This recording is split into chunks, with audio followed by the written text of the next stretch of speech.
ఆదిలాబాద్ లో మెడికో సాహిల్ ఆత్మహత్య ఘటనపై సెల్ ఫోన్ కాల్ డేటా ఆధారంగా విచారణ కొనసాగిస్తున్నారు పోలీసులు. మెడికో ఆత్మహత్య ఘటన కారణాలు అంతు చిక్కడం లేదు. సాహిల్ ఆత్మహత్యపై పోలీసులకు ఫిర్యాదు చేశారు కుటుంబ సభ్యులు. దీంతో విచారణ వేగవంతం చేశారు పోలీసులు. ఆదిలాబాద్ రిమ్స్ లో నిన్న మెడికో సాహిల్ చౌదరి ఉరివేసుకుని ఆత్మహత్యకు పాల్పడ్డాడు.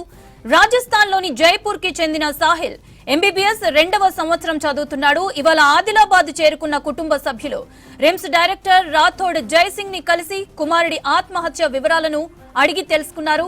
మెడికో సాహిల్ మృతదేహానికి పోస్ట్ మార్టం నిర్వహించారు. మృతదేహాన్ని కుటుంబ సభ్యులకు అప్పగిస్తున్నారు రిమ్స్ అధికారులు. మెడికో ఆత్మహత్య ఘటనపై విచారణ జరుగుతోందన్నారు ఆదిలాబాద్ పోలీసులు.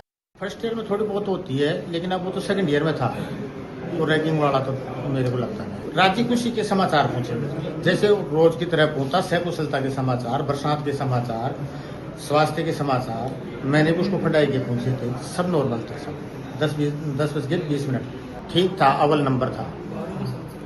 भाई जो 12वीं के साथ नेट फाइट कर सकता है तो वो फटाई में कमजोर कैसे रहेगा। फटाई का कोई दबाव भी नहीं था, मेरे को भी नहीं बोल रहा था, और सेकंड ईयर में तो होना भी नहीं चाहिए, क्योंकि सप्लीमेंट्री अगर नंबर कम रह जाते हैं तो सप्लीमेंट्री भी पेपर लग जाता है। ఈరోజు మనకు ఈ రిమ్స్ హాస్పిటల్ పరిధిలో నిన్న అనగా 30వ తారీఖు రోజు ఎంబీబీఎస్ సెకండ్ ఇయర్ చదువుతున్నటువంటి వ్యక్తి హాస్టల్ రూమ్లో ఉరేసుకొని చనిపోయినట్టుగా మనకు సమాచారం అందింది. అతను నిన్న హాస్పిటల్ షిఫ్ట్ చేసి ట్రీట్మెంట్ చేసే ప్రయత్నం చేశారు. బట్ అతను హాస్పిటల్లో అండర్గోయింగ్ ట్రీట్మెంట్ చనిపోయాడు. అతని పేరు సాహిల్ చౌదరి. రాజస్థాన్ నుంచి జైపూర్ నుంచి వచ్చి ఇక్కడ చదువుకుంటూ ఉన్నాడు.